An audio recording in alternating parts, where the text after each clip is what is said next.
Okay, so I've got a heat engine problem here for you. This is one of several, and we've got a Stirling engine that goes from 20 milliliters to 50 milliliters and from 300 Kelvin to 800 Kelvin under the following process. There's an isochoric pressure increase, then an isothermal expansion, then an isochoric pressure decrease, and then an isothermal compression. This isn't terribly realistic, but it's certainly a heat engine. And the first thing we want to do is calculate the number of moles in the gas. This is very typical for these types of problems where you have either they give you the number of moles and you're looking for a temperature, or they give you a temperature and you're looking for the number of moles. So let's take a look. We have, in either case, PV equals nRT. And in this case, we want the number of moles, so just solve that for N. We get N equals PV over RT. And we can plug in our numbers, and we get a 0.00080 moles. And there you go. That's the answer. It's 8/10,000ths of a mole. And from there, we want the PV diagram. What does that look like? So sketching the PV diagram, we know that it goes from 20 milliliters up to 50 milliliters. This is volume, of course. And for pressure, we are going from STP 1 atmosphere up to a higher point here at 800 Kelvin. So we don't know what that value is yet, but we're going to work with it. All right, so here we go. Sketching this thing, we start at STP at 20 milliliters. This is state A. We undergo an isochoric increase. So this is no change in volume. And then we have an isotherm, and isotherms are always concave up. So the isothermal expansion is concave up, goes to there. This is state B, this is state C. And then we have an isochoric pressure decrease to state D, and an isothermal expansion back to state A. And that's what our PV diagram looks like, and we have our number of moles, and we're ready to go, and we're ready to figure out our state variables and then our transition variables. Okay, so to find our state variables, we're going to want to make a little chart. We have 4 states, and they are A, B, C, and D. And there are 4 state variables. They are your pressure, your volume, your temperature, and your internal energy. All right, so if we label these, then we don't have to worry about it elsewhere.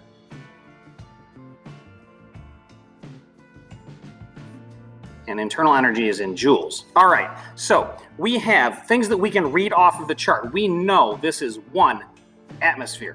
It's STP. We know this is 20 milliliters. We know that this is also 20 milliliters. State C and D are both at 50 milliliters.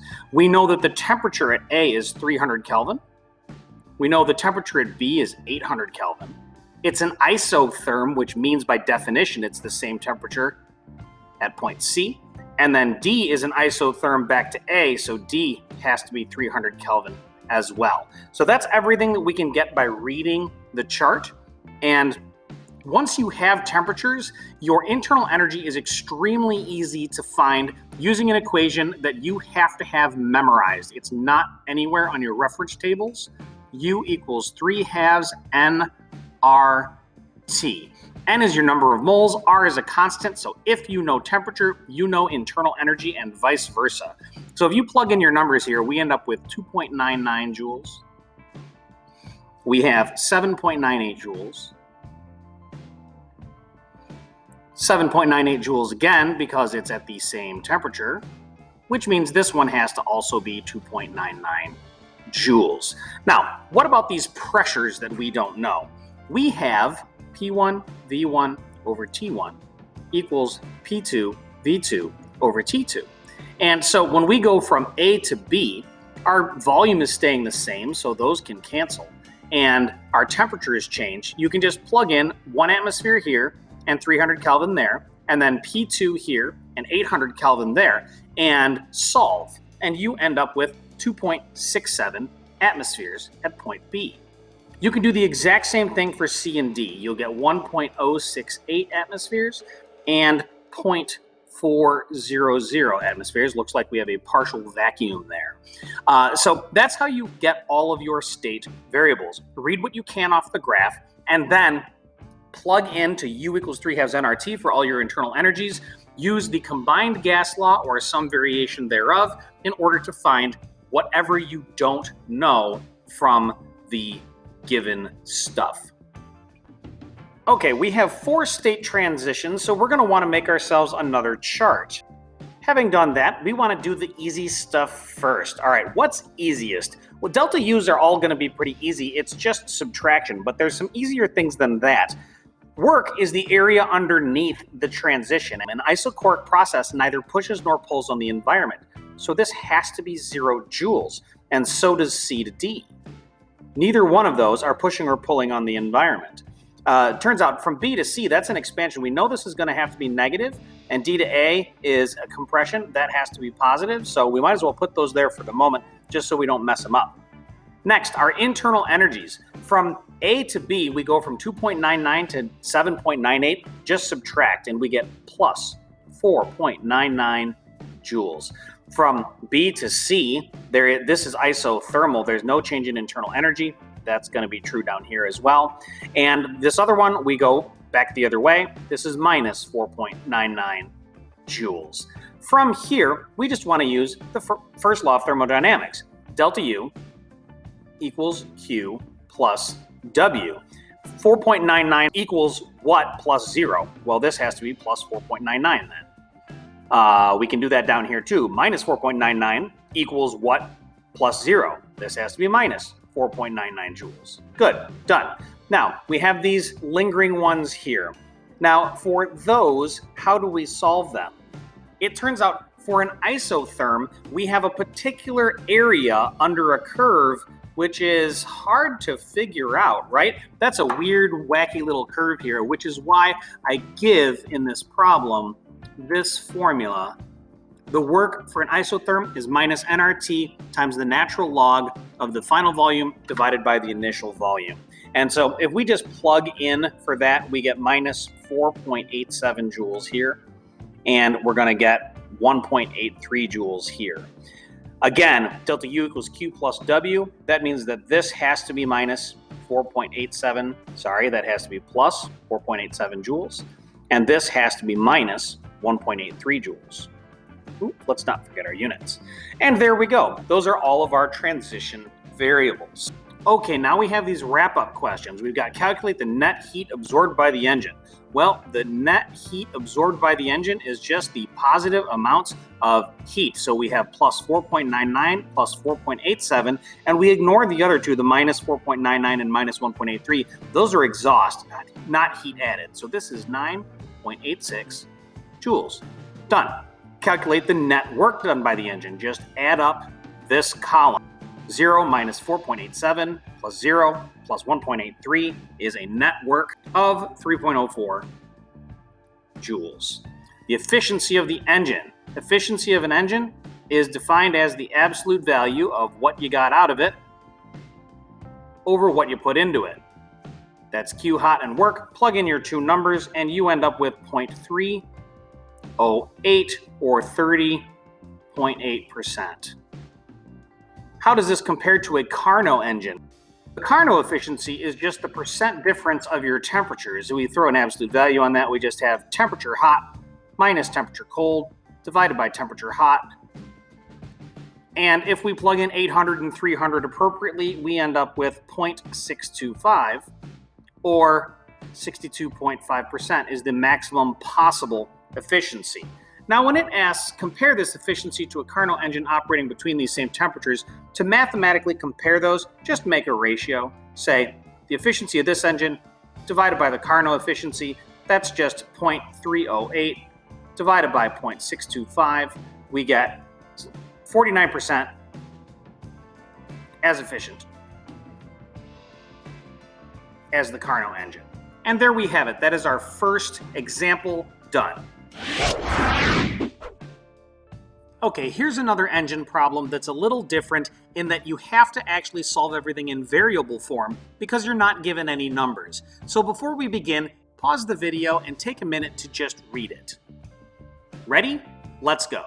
Okay, let's start with our PV diagram. So always good to label our axes. We've got P there, we have V here, and we know that we're starting at V naught, and the other volumes we're going to deal with here are 2V naught and 3V naught, so we might as well label those. And we have P naught, and we also have 5P naught, which is about right there.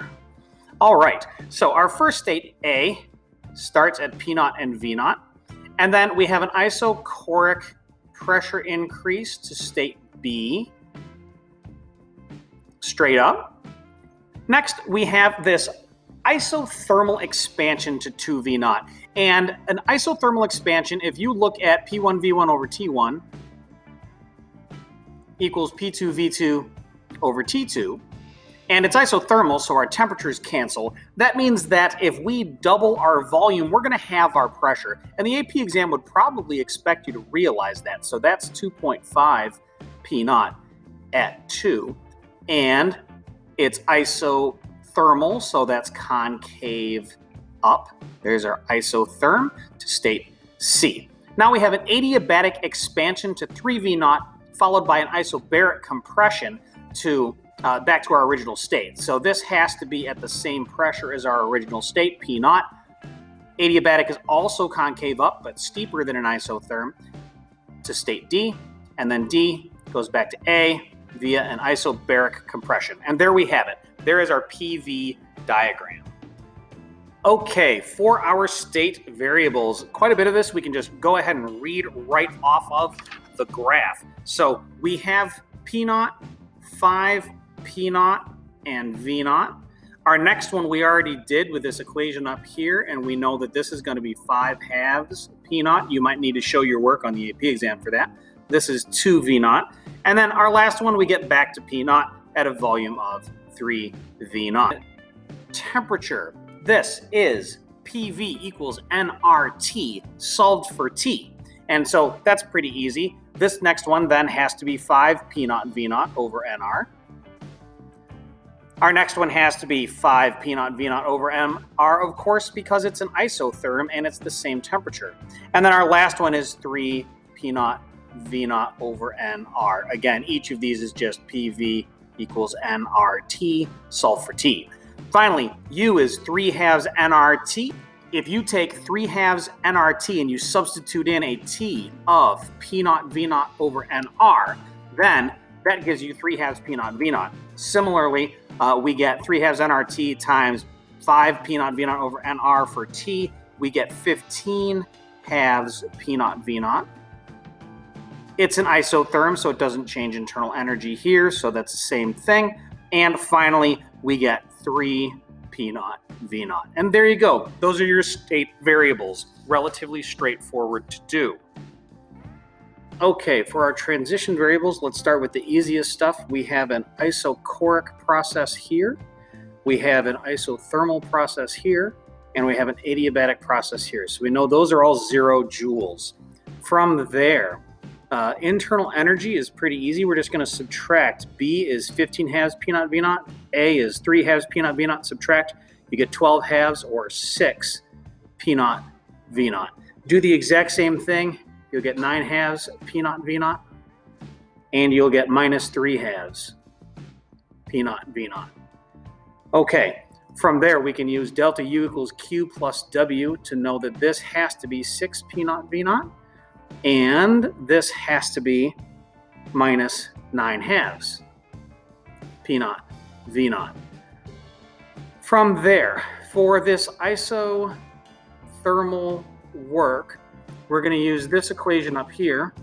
And so let's do that. We're going to say work equals minus nRT. So that's minus N times R, and T is 5/2 P naught V naught over nR. So we get 5 P naught V naught over nR times the natural log of our volume is 2V naught and our initial volume is V naught. Those are going to cancel. These are going to cancel. And you're going to end up with minus 5 natural log of 2 times P naught V naught. And that's the work done here. Minus 5 natural log of 2 P naught V naught, which means that Q has to be plus 5 natural log of 2 P naught V naught. Finally, down here for this work, we have ourselves an isobaric process. That's the area underneath this rectangle. Or if you prefer, it's work equals minus P delta V. And if we do that, we get plus 2 P naught V naught. It's got to be positive because it's a compression. Applying delta U equals Q plus W then gives us minus 7 halves P naught V naught for Q. And those are all of our transition variables. Now that we have all of those, our heat absorbed is pretty easy. Just add up the positives and we end up with 6 P naught V naught plus 5 natural log of 2 P naught V naught.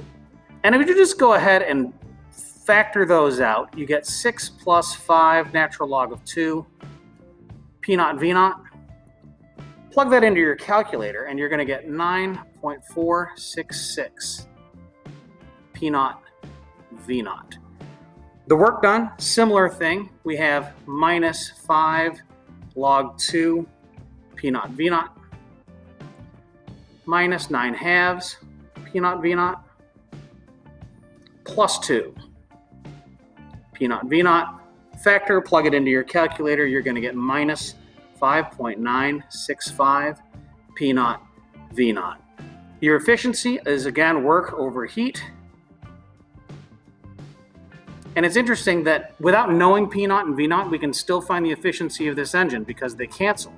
We get our work is minus 5.965 P naught V naught. Our heat is 9.466 P naught V naught. P naught V naughts cancel. And we end up with 0.630, which is pretty good. That's 63%. The Carnot efficiency, as usual, is temperature hot minus temperature cold over temperature hot, all in Kelvin. Plug in, well, let's see, we don't have numbers now, do we? But it's 5 P naught V naught over NR is our highest temperature, and P naught V naught over NR is our lowest temperature, divided by 5 P naught V naught over NR. All of this stuff cancels, and we get 5 minus 1 over 5, which is 0.8 or 80%. How this compares then to the Carnot engine is, I don't really have room, I'll do it up here. We get E over EC is 0.63 divided by 0.80. That is 78.7% of the Carnot efficiency. That's really good. Finally, down here, for the frequency, calculating the average power, well, power is work over time.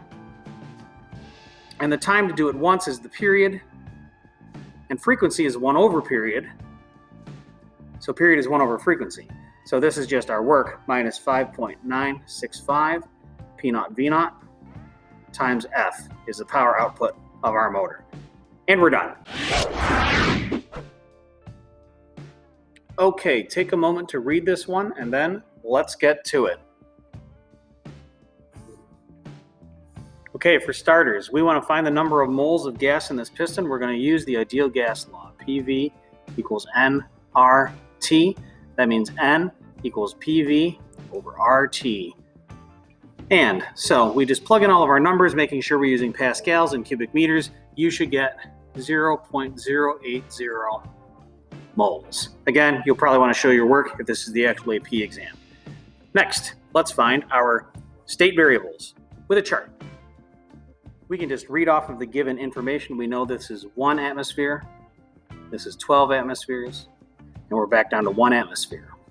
For volume, we have 2 liters, 2 liters, and 4 liters. From here, we need some temperatures, right? So it's STP. We know this one is 300 Kelvin. And use your favorite P1 V1 over T1 equals P2 V2 over T2. We can find these other 2 temperatures. When we have 12 times as much pressure at the same volume, we're going to have 12 times as much temperature. That's 3600 Kelvin. Working backwards from A to C, if we have twice as much volume but the same pressure, we've got to have twice as much temperature. So that's got to be 600 Kelvin. And then finally, as usual, U equals 3 halves nRT.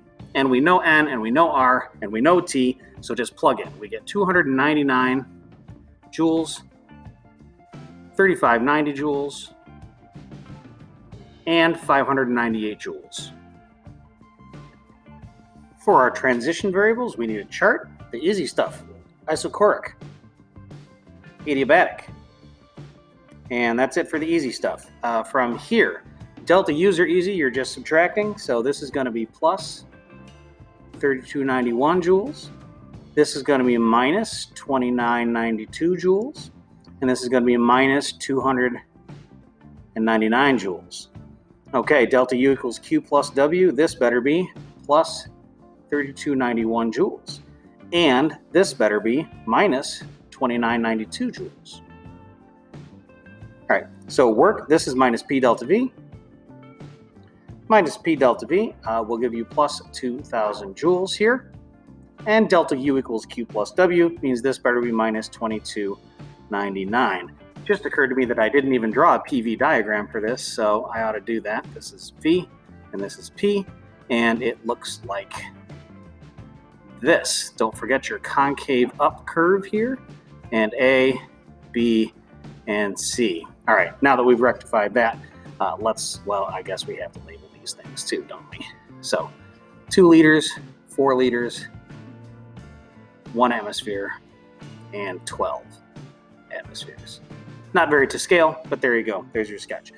Now that we have all those, we can find Q hot by just adding up the hot things here, and there's only one of them, so that's super easy. We get plus 3291 joules. For work, we're going to add up this entire column, and we end up with minus 992 joules. We're going to skip that frequency question for a minute, and we're going to say, what's our efficiency? Our efficiency is W over Q hot. And we take 992 divided by 3291, and we end up with 0.301 or 30.1%. That's not that great. The Carnot efficiency is the percent difference of your temperatures in Kelvin, and that is 0.917 or 91.7%. So we are way below the Carnot efficiency. How far? E over EC, 0.301 divided by 0.917 is 32.8% as efficient as it could be. Finally, let's take a look at this frequency one. We have the engine is maximum output is 250 horsepower. What's the frequency of operation? 1 horsepower is 746 watts. So the frequency then is going to be 746 watts times 250 horsepower per watt divided by 992 joules per cycle. You end up with 188 hertz. Okay, take a moment to read this. Now let's get started. We have our PV diagram. We have V, we have P, we have 1 liter, 1.5 liters, and 2 liters. On our pressures, we have 1 atmosphere, and we have 3 atmospheres. We start at point A here, and we come over to point B. We have a concave down.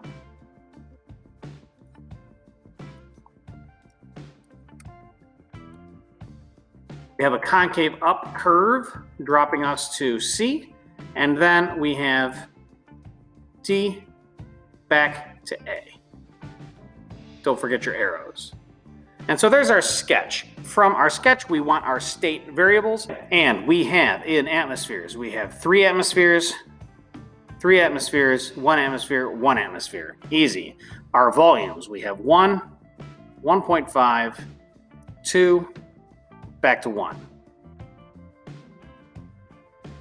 Our temperatures. All right, to do our temperatures, we need to use our ideal gas law. We know that PV equals nRT, and so T equals PV over nR, And we can just go ahead and solve for temperature in each of these cases. Now, you could just do it once and then use P1V1 over T1 equals P2V2 over T2 to find the rest. It doesn't really matter. Pick whichever one you like. And our temperatures in Kelvin are 1805, 2708, and 1204, and 602. Of course, these are all in atmospheres. These are in liters. These are in Kelvin. And these are in joules. So U, as usual, is 3/2 nRT. And now that we know T, we can find 450 joules, 675 joules, 300 joules, and 150 joules. There we go. Those are our state variables. All right, our transition variables are 0 for the adiabatic process and 0 for the isochoric process. Of course, these are all in joules. All right, so those are the super easy ones. From here, we can do our delta U's. This is just subtraction. So we get plus 225 joules. We get minus 375 joules. We get minus 150 joules. And we get plus 300 joules. Delta U equals Q plus W tells us this has to be 300 joules. And it tells us that this has to be minus 375 joules. Next, we've got some work to do, but these are both isobaric processes, and so that's minus P delta V, or the area underneath the graph. That's an easy 150 joules and plus 100 joules. Delta U equals Q plus W tells us this then has to be minus 250 joules, and this has to be plus 375 joules. Those are our transition variables. As usual, we can come back in here and say the net heat absorbed, Q hot, is just the hot stuff. It's 375 plus 300 is 675 joules. The work done is the sum of everything in the work column, and that all sums to minus 425 joules. The efficiency is, again, work over Q hot, the energy we get out compared to the energy we put in, and we get 0.63 or 63%. That's pretty good. The Carnot efficiency is equal to the percent error formula, basically, right, for your temperatures. And so we have temperature hot minus temperature cold divided by temperature hot. You'll get 0.777 or 77.7%, just like this is 63%. The ratio of those two, how good is this engine compared to what it theoretically possibly could be? 0.63 over 0.777 is 0.81, so it's 81% as efficient as a Carnot engine. This last problem here that we skipped is how many cycles per second would this engine need to perform in order to achieve a power output of 7,500 watts. So if we say 7,500 watts, and then we have 425 joules of work per cycle, is 17.6 hertz. There's your frequency. And done.